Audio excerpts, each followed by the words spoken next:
It's an odd feature of love that some of our most romantic moments can include the following scenarios. Being with a lover who lives a whole continent away from us and can never move to be closer. An infatuation with a lover who is married to somebody else and has no will ever to leave them. A romance with someone dying of a disease that will kill them within a matter of months. A crush on someone at the library who we never talk to yet think of obsessively, even when it turns out they have a partner. Or the last days of a holiday romance before we have to take a grueling 12-hour flight back home. What unites all these situations is an external obstacle to love, which paradoxically serves to make our desire more intense. We might suppose that our love would be strong in spite of the challenges, but the situation is weirder than this. Our love is strong precisely because a proper relationship is not possible in the real world, because love is fated to be in some way unrequited or incomplete.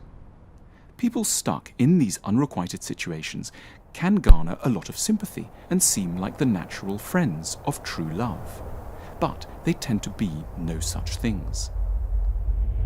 They are timid visitors to the land of love who have carefully chosen situations which will prevent them from ever taking up more permanent residence.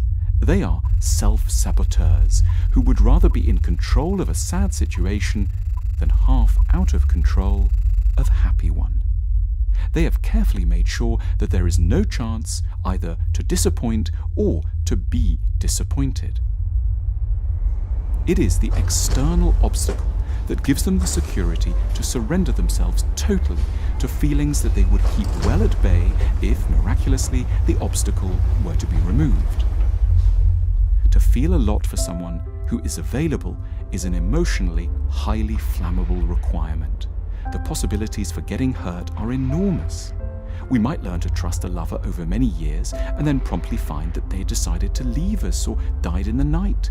We couldn't survive. Our defenses mask too gelatinous and insecure an interior. We would have given them the keys to our self-confidence and direction and would struggle after so long to know how to carry on. Not all of us have the psychological histories that make us robust enough to dare to enter situations where mutual trust is a risk that we can dare to endure day to day. We may have been let down too badly as children. Perhaps a parent left or humiliated us, and we are at some level therefore profoundly determined never again to surrender in the true sense to another person. We don't put it that way to ourselves, of course. We're most likely not even aware of the pattern we're involved in. We just feel very in love whenever someone happens to reside very far away, while we report that a person who has an apartment round the corner is truly very boring and not that sexy. It sounds, for a time, before you can start to see the pattern, rather plausible. The true challenge of relationships is not to fall in love with someone who may never want to see us again.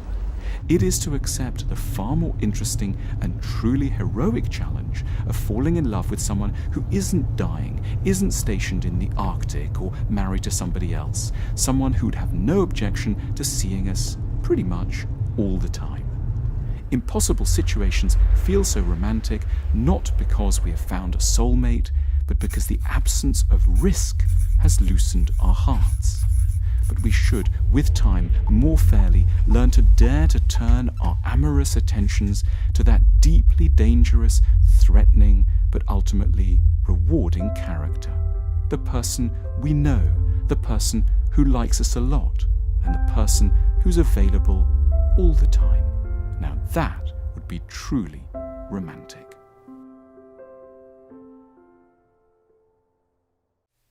To learn more about love, try our book on how to find love, which explains why we have the types we do,